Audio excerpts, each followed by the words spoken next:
Hello there, my friends.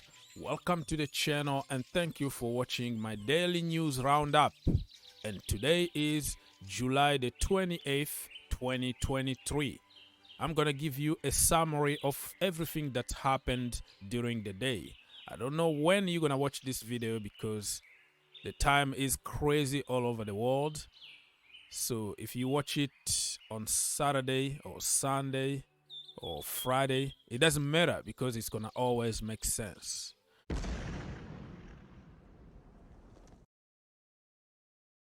Unless you've been living under a big rock, you might know by now that Chelsea been fined 10 million by UEFA for breaking some rules, the financial fair play rules. These accusations are from the old regime. Chelsea just found out the new owners were checking on the books and they were like, oh, it looks like there are some irregularity here that you didn't report. So instead of UEFA discovering that, we have to report ourselves. It's just like turning yourself to the jail. And when you turn yourself to the jail, you got less punishment. Or if you admit on something and you avoid the judges going through investigations and spending a lot of money for month and month, you're going to get less punishment. So they've been very smart here. So next time, they will trust Chelsea even more. All right, so what I wanted to say about this case is don't blame Boehly and his people. And also don't blame Roman Abramovich because he gave the power to Marina Granovkaia. And if you have to question somebody, you have to go to Marina because she was the queen. She was in charge of everything at Chelsea Football Club. And you ask yourself, every single season, we were losing money. And Abramovich was taking money from his own pocket to pay for the mess that this lady made at Chelsea Football Club. But social media is all about copy-paste narrative. So people don't understand how finances really work.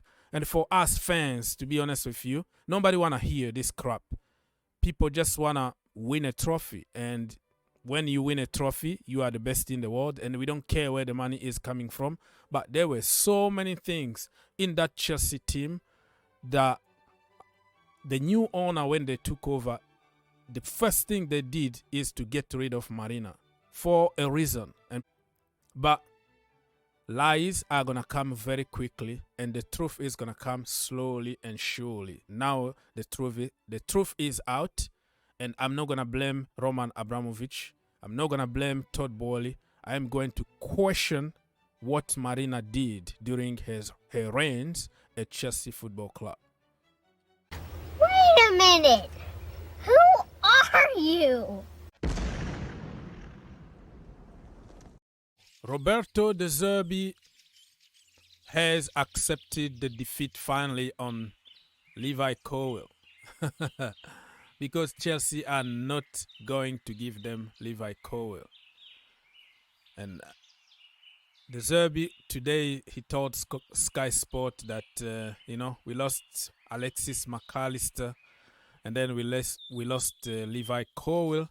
And the next season will be tougher than the last one. So kind of telling Brighton fans not to expect too much. They are in Europe and they need a big squad. And now they lost some key players and they might even lose another one, Moises Caicedo. And that's why he's been very clever. He pushed really until the end. He went public to the media to try to get a deal for Colwill, but this was going to be very stupid for Chelsea to do.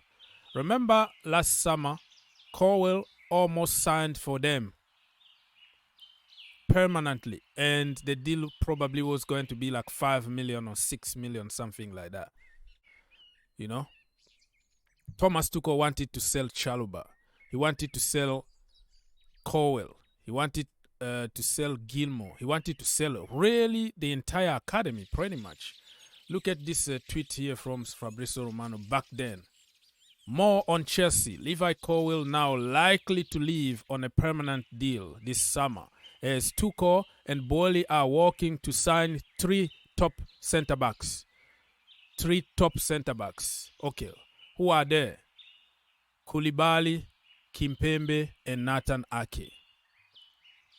Tell me one of them who is better than Levi Cole in this moment. You can say Ake. Well, he's one of us. Made at Cobham.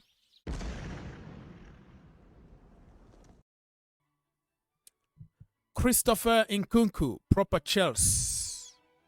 So he gave an interview on the Times, and he said, I quote, even if Chelsea were 15th or 16th, it doesn't matter for me because I knew that the new season would not be the same as the last season.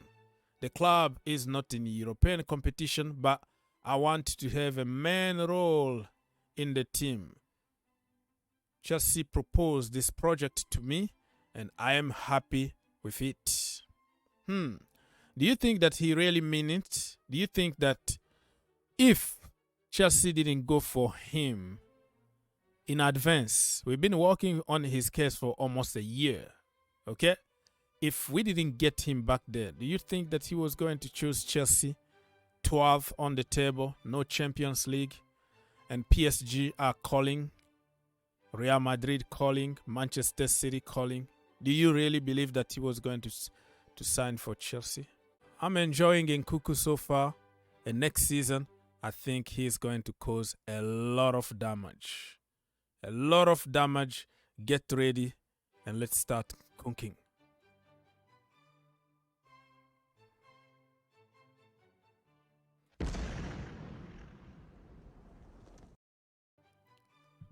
Moises Caicedo. Chelsea are preparing to submit to Brighton the 5th and last offer, like take it or leave it kind of offer. And apparently, Moises Caicedo is willing to force a little bit. He's willing to ask and push Brighton. I don't know what kind of push that is going to be, a transfer request or something, but he has nobody to blame but himself and his new agent. He changed the agency in January to try to force the move to Arsenal, and that agency is just stupid, more stupid than the first one. You sign a new long-term contract, just like Harry Kane, with freaking gentleman agreement, which means nothing in terms of law. Put some numbers. You have to write down everything on paper. And when you say, okay, if we got a good offer, we're going to let you go, that means nothing. It was like they tried to trick him, and they got him because Brighton got the power. They can keep him for 5 or 6 years from now. He has nowhere to go legally. Nothing you can do about it. Look at Harry Kane. How many times he tried to force out. Fabrizio Romano. Chelsea have not left the negotiation for Moises Caicedo despite report on Thursday.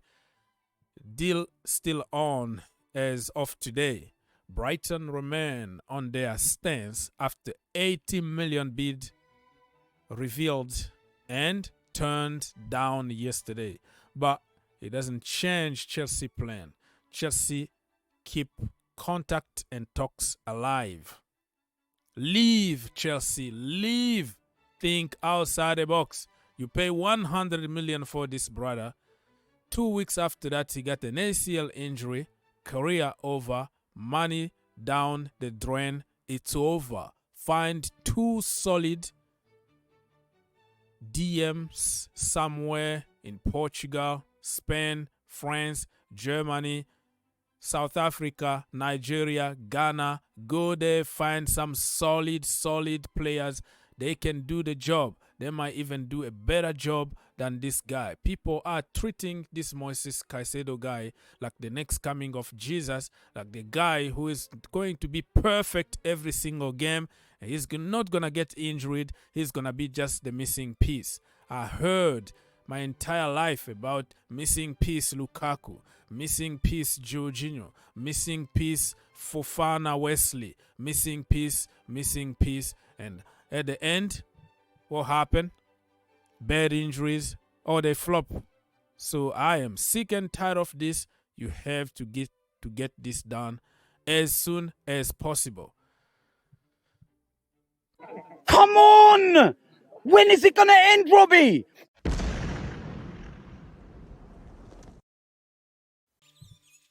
Gabriel Slonina Gaga is moving to Belgium. The club is called the CAS Eupen, and he's going to go there on loan for the entire season, according to Fabrizio Romano.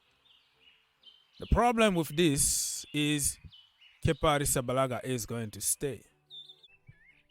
So I'm happy for Gaga because I want him to have playing time. He's too young to be on the bench, to be number 2 to Kepa.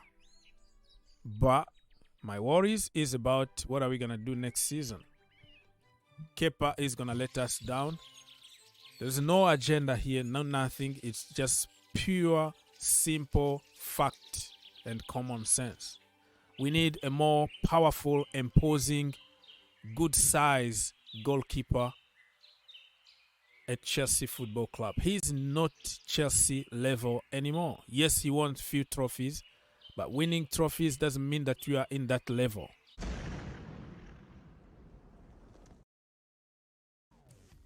Chelsea are open to extending Conor Gallagher contract, but he could still head through Stamford Bridge exit door.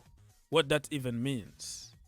There are some articles that means nothing really the end of the day. Oh, they are open to giving him a new contract, but they still open the door for him to leave. What that even means? So this is another very intelligent guy making news in the office somewhere to try to get likes, to try to get subs.